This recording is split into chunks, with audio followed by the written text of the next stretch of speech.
Hey guys, this is Manika Singh and welcome back to our channel. कैसे हैं आप सभी। देखिए, कल आपके असेसमेंट फॉर लर्निंग के इंपॉर्टेंट टॉपिक्स डिस्कस किए थे, जिसमें लॉन्ग क्वेश्चंस का अलग, वेल शॉर्ट और वेरी शॉर्ट का अलग किया था। ठीक है, अभी आपकी लास्ट बुक और 6th बुक है आपकी एनवायरमेंट एजुकेशन। ठीक, तो इसकी हम बात करेंगे। तो यहाँ हमने फिर से लॉन्ग क्वेश्चन को अलग रखा है और शॉर्ट और वेरी शॉर्ट को एक साथ रखा है।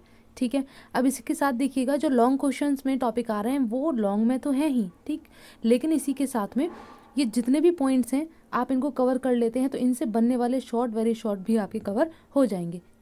ओके, तो उन्हें उसी तरीके से देखेंगे कि लॉन्ग के साथ साथ आप ऐसे तैयार कर रहे हैं कि शॉर्ट और वेरी शॉर्ट भी आपको इसमें से करने की हेल्प मिल जाए।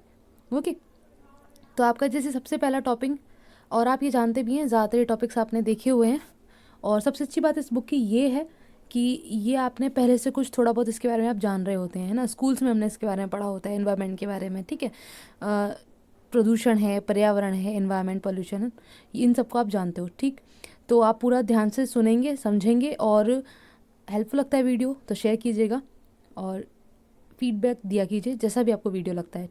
अगर कोई इम्प्रूवमेंट चाहिए होती है तो उसके लिए भी बताया कीजिए। ओके, और वीडियो को आप पूरा देखें, बेशक स्पीड को हाई करके देखें, कई बार मैं बोल चुकी हूँ, लेकिन पूरा देखेंगे तो अच्छा रहेगा, क्योंकि पूरी एक्सप्लेनेशन या जितनी बात बताई जाती हैं वो इसलिए कि आपकी हेल्प हो सके। वरना तो ये म्यूज़िक लगा के भी चलाया जा सकता है वीडियो, कोई प्रॉब्लम नहीं है, आपको पॉइंट्स दिख ही रहे हैं, बट बताना भी होता है कुछ, तो पूरा सुना करें। तो सबसे पहले आपका पॉइंट है आपका पर्यावरण, जिसके अंदर अर्थ आ जाता है पर्यावरण का, परिभाषा, प्रकार, विशेषताएं, कार्यक्षेत्र, स्कोप कह देते हैं। स्कोप भी आ सकता है, या आ सकता है पर्यावरण शिक्षा का क्षेत्र, दोनों एक ही बात है। ठीक है, इंग्लिश में आपने देखा एनवायरनमेंट, उसका meaning, definition, types, characteristics, scope या स्कोप ऑफ एनवायरनमेंट एजुकेशन। इसके बाद आपका आता है पारिस्थितिकी तंत्र, मतलब इकोसिस्टम। इसका भी हम meaning, definition, structure, function and components और उसके टाइप्स देखेंगे, जिसमें से कि हमने देखा है पारिस्थितिकी तंत्र में पूरा भी आ गया है। ठीक है, अर्थ, परिभाषा और प्रकार पूछ लिया गया है। साथ ही ऐसे भी आया है कि इसके प्रकार में जो प्रकार के सिर्फ 2-3 प्रकार पूछ लिए उसमें से, जैसे नेमिंग दिया हुआ था उसका कि मरुस्थलीय प्रकार की उसमें वर्णन कीजिए, इस तरीके से, है ना। 2 थे, मुझे एक याद नहीं आ रहा है, एक तो मरुस्थलीय था, दूसरा पता नहीं क्या था। तो इस प्रकार से पूरे प्रकार ना देकर कोई 2 प्रकार ऐसे उन्होंने पिक कर लिए क्वेश्चन बनाने के लिए। ठीक है, इसके साथ में आगे आपका आता है प्राकृतिक संसाधन। अभी प्राकृतिक संसाधन पूरा एक साथ नहीं बना है, इन तीनों में से बना है, वन संसाधन, जल संसाधन और ऊर्जा संसाधन में से, जिसमें से एक बार वन संसाधन का क्वेश्चन बना था, एक बार अलग से जल संसाधन का, और एक बारी ऊर्जा संसाधन का। ठीक है, जिसमें आपके मेनली क्या पूछा जाएगा, तीनों में से अर्थ पूछ सकते हैं, उसका वर्गीकरण पूछ सकते हैं, विनाश, उसके संरक्षण के उपाय, वैकल्पिक स्रोत क्या हो सकता है ऊर्जा संसाधन का, ये क्वेश्चन बना था। मतलब क्योंकि कई पार्ट्स हो जाते हैं ना, 2-3 पार्ट्स में लॉन्ग आता है पूरा, ऐसा नहीं है कि एक पूरा का पूरा आ जाए, इस तरीके से, है ना, कंबाइन होकर आता है। और साथ ही साथ इसका उचित उपयोग भी पूछ सकते हैं और आवश्यकता भी।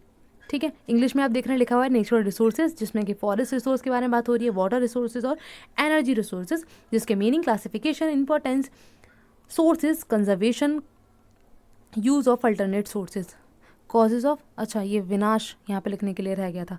ठीक है, तो ये विनाश के कारण है, कॉजेज ऑफ डिस्ट्रक्शंस। ठीक है, आगे जैव विविधता आपका आएगा। जैव विविधता में से 2 प्रकार के प्रश्न बने थे कि जैव विविधता के संरक्षण, आवश्यकता है, अर्थ, इस तरीके से बन जाता है, ये शॉर्ट में बना है। साथ ही एक लॉन्ग बना था आपका कि भारत विशाल जैविक विविधता के रूप में, है ना, इसको एक्सप्लेन करना था। एक ये आपका क्या आई थी, एक कोटेशन टाइप मान लीजिए कि विशाल जैव विविधता का एक रूप भारत है, तो इसको एक्सप्लेन कीजिए इस तरीके से। ठीक है, फिर आगे पर्यावरणीय प्रदूषण। प्रदूषण से आपके कई सारे क्वेश्चन बने, लॉन्ग में भी बना है, शॉर्ट वेरी शॉर्ट में तो भर भर के बने हैं। मतलब ऐसा कोई पेपर नहीं है जिसमें प्रदूषण से क्वेश्चन बने ना, क्योंकि बड़ा ही इंपॉर्टेंट टॉपिक है।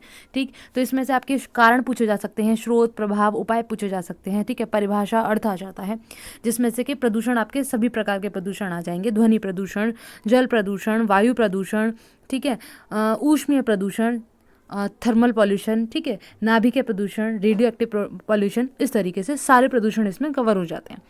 तो काफ़ी बड़ा सा मतलब पूरा एक टॉपिक आ जाता है। एक बारी प्रदूषण के आपके संक्षेप में वर्णन करने को पूछा था कि अर्थ क्या है प्रदूषण का, और उनके प्रकार का संक्षेप में वर्णन कीजिए, इस तरीके से। ठीक है, डिस्कस इन ब्रीफ, तो सभी प्रकारों को आपने थोड़ा थोड़ा थोड़ा करके उसको एक्सप्लेन कर दिया, इस तरीके से। इसलिए पूरा ये टॉपिक पढ़ना है। आगे आपका आया हरित गृह प्रभाव। इसका शॉर्ट वेरी शॉर्ट में आराम से बन जाएगा। जैसे कि इसको इफेक्ट करने वाली गैसेस कौन सी हैं, मेन गैस कौन सी है हरित गृह प्रभाव में, है ना, मेजर गैस कौन सी है, इस तरीके से वेरी शॉर्ट बन जाता है। और लॉन्ग में भी ये क्वेश्चन बना है कि हरित गृह प्रभाव से आप क्या समझते हैं, उसके कारण बताइए, प्रभाव बताइए, जो मेन गैसेज हैं वो बताइए। ठीक है, इस तरीके से ये पॉइंट होगा। नेक्स्ट आपका माध्यमिक विद्यालय स्तर पर पर्यावरणीय शिक्षा के कार्यक्रम। अभी कार्यक्रम के बारे में पूछा है कि क्या क्या कार्यक्रम आप कर सकते हो विद्यालय स्तर पर पर्यावरणीय शिक्षा के लिए, एजुकेशन को, एनवायरमेंट एजुकेशन को बढ़ावा देने के लिए, ठीक है, उसको बताने के लिए। तो काफ़ी सारे प्रोग्राम्स हो सकते हैं यहाँ पर। तो प्रोग्राम से आपका छोटे रूप में भी आ सकता है, लॉन्ग में भी आया है ये, कि जैसे कि हम पोस्टर मेकिंग कर लेते हैं, रैली निकाल लेते हैं, आप रंगोली कंपटीशन कर लेते हैं। ये तो आप नॉर्मल से हो गए कि हाँ हमें ये माइंड में आ रहे हैं, ठीक है। लेकिन बुक में आपने देखेंगे या मॉडल है आपके पास, तो वहाँ देखेंगे आपको प्रॉपर वे में एक पैटर्न लिखा हुआ मिल जाएगा, किस तरीके से आपने वो प्रेजेंट करना है, ठीक है। नेक्स्ट आपका पर्यावरण संरक्षण में विद्यालय की भूमिका। विद्यालय किस तरीके से अपना रोल यहाँ पे निभाएगा पर्यावरण संरक्षण में, एनवायरनमेंट कंजर्वेशन में। देखिए पहले तो हम एनवायरनमेंट की एजुकेशन दे रहे हैं विद्यालय में, ठीक है, इसके बाद में हम विद्यालय द्वारा क्या कर रहे हैं, कंजर्वेशन भी सिखा रहे हैं एनवायरनमेंट को। तो उसके लिए भी स्टेप्स होंगे कि कैसे कैसे आप रोल करेंगे, है ना, स्कूल कैसे मदद करेगा। स्कूल के साथ साथ यहाँ पे टीचर भी आ सकता है कि टीचर एंड स्कूल, क्योंकि आया हुआ है ये प्रीवियसली, तो उस तरीके से पूछा जाएगा। तो लेकिन लिखना यही है, विद्यालय का जो संरक्षण, विद्यालय की भूमिका है उसको आप वहाँ पे लिख सकते हैं। अगर टीचर के लिए आ रहा है तो भी लिख सकते हैं, विद्यालय लिखा आ रहा है क्वेश्चन के अंदर तो भी यही वाला लिखेंगे आप। इसका जो कंटेंट होगा दोनों के लिए सेम। नेक्स्ट आपका, अब पर्यावरण संरक्षण के लिए भारत सरकार द्वारा किए गए प्रयास, various efforts carried out by government of India for conservation of environment. अब इसका जो मंत्रालय है, मिनिस्ट्री है ना, उस वो भी लिखा आ सकता है, क्योंकि पेपर में आया था लिखा हुआ कि भारत सरकार के अंडर ही होती है मिनिस्ट्री भी, तो मिनिस्ट्री भी लिखी आ सकती है, भारत सरकार भी लिखा आ सकता है, तो दोनों सेम ही है। अब इन्होंने जो अधिनियम बनाए हैं, है ना, या जो भी एक्ट पारित किए हैं, जो जो चीज़ें चेंज की गई हैं, लॉ लाया गया है पर्यावरण संरक्षण के लिए, वो सब यहाँ आ जाएगा। उनको आप एक्सप्लेन कर देंगे, किस वर्ष में आया, कब आया, किसके अंडर आया, कमेटी कौन सी बनाई गई, ETC। ओके, आई होप आपको समझ आ रहा होगा। अब ये जितने भी पॉइंट्स हैं आपके वेरी शॉर्ट और शॉर्ट में भी इनमें से क्वेश्चंस बन जाते हैं। ओके, अब जैसे कि कोई अधिनियम आ गया, वेरी शॉर्ट में पूछ लिया गया कि ये अधिनियम पर्यावरण संरक्षण के लिए किस वर्ष पारित किया गया था, या इसके कमेटी चेयरमैन कौन थे, तो बन गया ना वेरी शॉर्ट। है तो ये लॉन्ग में, लेकिन वेरी शॉर्ट भी बन जाएगा इससे। तो इस तरीके से आपने मेन चीज़ तो पढ़ लेनी है कम से कम, कि वो किस वर्ष में था अधिनियम, है ना, किसके अंडर था, इस तरीके से। यह मिनिस्ट्री है, कौन सी मिनिस्ट्री आएगी। अब ये भी एक क्वेश्चन है ना कि पर्यावरण संरक्षण के लिए कौन सी मिनिस्ट्री जिम्मेदार है, जो ये अधिनियम लेकर आई, ठीक। तो वेरी शॉर्ट बन गया ये। नेक्स्ट आपका शॉर्ट वेरी शॉर्ट में ये क्वेश्चंस कुछ और दे दिए अलग से, है ना, जो ऊपर नहीं थे, कि पर्यावरण शिक्षा से आप क्या समझते हैं, what do you mean by environment education. Food web, food chain, इनमें से बड़ा क्वेश्चन आया है, दोनों में से कोई ना कोई पूछ लेंगे, है ना, इसकी साइकिल पूछ लेंगे, ठीक है, या जैसे सीक्वेंस पूछ सकते हैं, है ना, इस तरीके से जो इसकी चेन होती है, या किस कौन कौन इसमें कंपोनेंट्स होते हैं, वैसे क्वेश्चंस। आगे पर्यावरणीय प्रकोपों का अर्थ, कारण और प्रभाव। ज़्यादातर इन सभी टॉपिक्स में से अर्थ, कारण और प्रभाव, बस ये 3 पॉइंट ही पूछे गए हैं। तो आप पढ़ेंगे तो और आपको अच्छे से पता चल जाएगा कि भूकंप के बारे में पूछ लिया, बाढ़, अम्लीय वर्षा, ओजोन परत का ह्रास, वैश्विक तापमान वृद्धि। अब लेकिन इतना ही नहीं है कि कारण और प्रभाव ये इसमें से पढ़ेंगे आप, इसमें से और भी क्वेश्चन बने कि एसिड रेन के लिए कौन सा केमिकल जिम्मेदार होता है ना, एसिड रेन में मेनली कौन से केमिकल होता है जिसकी वजह से एसिड रेन कहलाती है। ये बन गया क्वेश्चन, वेरी शॉर्ट में बनेगा आराम से, ठीक है। आगे आपका ओजोन परत का ह्रास, तो इसके लिए कौन सी गैस जिम्मेदार है ना, CFC जिम्मेदार है, जानते होंगे, पढ़ा होगा तो आपने। तो इस तरीके से छोटे छोटे से क्वेश्चन बन जाएंगे, ठीक है। आगे फिर इसके लिए कोई एक्ट लागू हुआ था, या फिर वैश्विक स्तर पर, है ना, वर्ल्ड लेवल पे कोई इसके लिए कोई लॉ बनाया गया था, तो इस तरीके से क्वेश्चंस बन जाते हैं। आप टॉपिक पढ़ेंगे तो मेन ये भी चीज़ें आपने ध्यान रखनी है। अब वैश्विक तापमान वृद्धि, ग्लोबल वार्मिंग, तो इससे भी, इसके अंदर से भी क्वेश्चंस बन सकते हैं, है कि नहीं।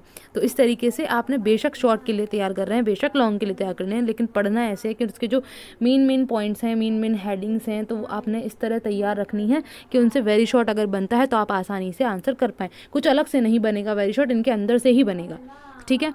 अब देखिए इनके आगे आप टॉपिक पढ़ेंगे पर्यावरण जागरूकता, तो इसके लिए अर्थ विशेषताएं पूछ लिया, ठीक है। पर्यावरण संरक्षण ऊपर पढ़ चुके हैं संरक्षण के बारे में, लेकिन आप अर्थ परिभाषा साथ में पढ़ लेंगे, वो यहाँ शॉर्ट वेरी शॉर्ट में बन जाएगा। नेक्स्ट आपका सतत विकास आप और पढ़ लीजिएगा, सस्टेनेबल डेवलपमेंट। अभी तक इसमें से कोई क्वेश्चन मैंने खैर देखा नहीं, लेकिन बन भी सकता है ना, 18 तक तो नहीं था आई थिंक मेरे ख्याल से, बाकी आप देख लेना, लेकिन बन तो सकता है सस्टेनेबल डेवलपमेंट, तो ये कर सकते हैं आप, ठीक है। फिर आगे पर्यावरण संबंधी क्या, कौन कौन सी चीज़ें, आंदोलन, मूवमेंट, सम्मेलन, समिट या फिर कॉन्फ्रेंस, दिवस हो गया, इंपॉर्टेंट डेज जो हैं, जैसे पर्यावरण दिवस हो गया, ठीक है, विश्व वन्य दिवस है, जल दिवस है, स्वास्थ्य दिवस है, पृथ्वी दिवस है, ठीक है ना, या फिर हो सकता है आपका जनसंख्या दिवस है, ठीक है, बाल दिवस। ये सारे दिवस बड़े इंपॉर्टेंट हैं, बुक के अंदर भी दिए होंगे और मॉडल्स के अंदर भी लिस्ट में दिए होंगे, आप देख सकते हैं वहाँ पे मिल जाएगा, अगर आपको तो बताइएगा, नहीं मिलता है तो बता दीजिएगा, तो मैं आपको प्रोवाइड करा दूंगी, ठीक है, जितना भी मेरे पास में है, तो लेकिन होगा ये मॉडल में भी, क्योंकि बुक में तो है, मॉडल का मुझे पता नहीं है, तो देख लेना आप, मॉडल में भी होगा। तो दिवस, ये चीज़ें बड़ी ही ज़रूरी हैं, क्योंकि वेरी शॉर्ट में 101% ये सारे टॉपिक्स आएंगे, मतलब कौन से, मेनली आंदोलन, सम्मेलन, दिवस, फुल फॉर्म कोई पूछी जा सकती है, ये ज़रूर ही आते हैं, आएंगे ही, ठीक है। तो आपने ये ध्यान से रखना है। आंदोलन कैसे, जैसे कि वन संरक्षण से संबंधित, ठीक है, एक चिपको आंदोलन है ना, हुआ था, तो इस तरीके से पूछा जा सकता है कि किस वर्ष हुआ था। तो आप बेशक ये पर्यावरण के बारे में पढ़ रहे हैं, लेकिन इनसे संबंधित जो आंदोलन भी हुए थे वो भी आपने ध्यान रखने हैं, ठीक है। आगे आपका पर्यावरण को प्रभावित करने वाले प्रदूषकों के नाम पूछ सकते हैं ना, कि वायु प्रदूषण में मेन कौन सा होता है, मृदा प्रदूषण में कौन कौन मेन प्रदूषक होता है, ठीक है, या फिर और क्या हो सकता है, जल प्रदूषण में हो सकता है, ठीक है, प्रदूषक का नाम क्योंकि पूछा गया है। नेक्स्ट आपका राष्ट्रीय उद्यान, नेशनल पार्क जरूर ही आएगा। नेशनल पार्क आपके पूछ सकते हैं कि ये नेशनल पार्क कहाँ स्थित है, या पूछ सकते हैं कि जैसे ये वाला नेशनल पार्क मेनली यहाँ कौन सी, किस एनिमल के लिए फेमस है, ठीक है, कौन सा एनिमल मेनली यहाँ पाया जाता है जिसकी वजह से फेमस है, या ये किस स्टेट में है, ठीक, इस तरीके से आपके इनके नाम आ सकते हैं, पूछे जा सकते हैं, ठीक है। आई होप मैं आपको समझाने में सक्षम रही हूँ, नहीं है कोई रह गई हो, कोई कमी रह गई हो तो बता सकते हो आप, ठीक है, फीडबैक दिया करो, अच्छा लगता है तो भी, और कमी रह जाती है तो भी, क्योंकि इम्प्रूव करने में मदद मिलेगी ना, ठीक है। इसके अलावा कोई भी क्वेरी हो तो पूछ सकते हो आप, और आपके लिए मेल आईडी भी है, वहाँ मेल कर सकते हो अगर कोई क्वेरी है, और टेलीग्राम चैनल है, डिस्कशन ग्रुप है, वहाँ आप पूछ सकते हो, ठीक है। और इसी के साथ में नेक्स्ट किसी वीडियो में मिलेंगे। आई होप आपने वीडियो पूरा देखा हो, नहीं देखा है तो पूरा देखा करिए, इन्फॉर्मेशन होती है पूरी की पूरी, ठीक है ना, ऐसी नहीं बन रही है वीडियो ओके, तो नेक्स्ट वीडियो में मिलेंगे। Thanks for watching.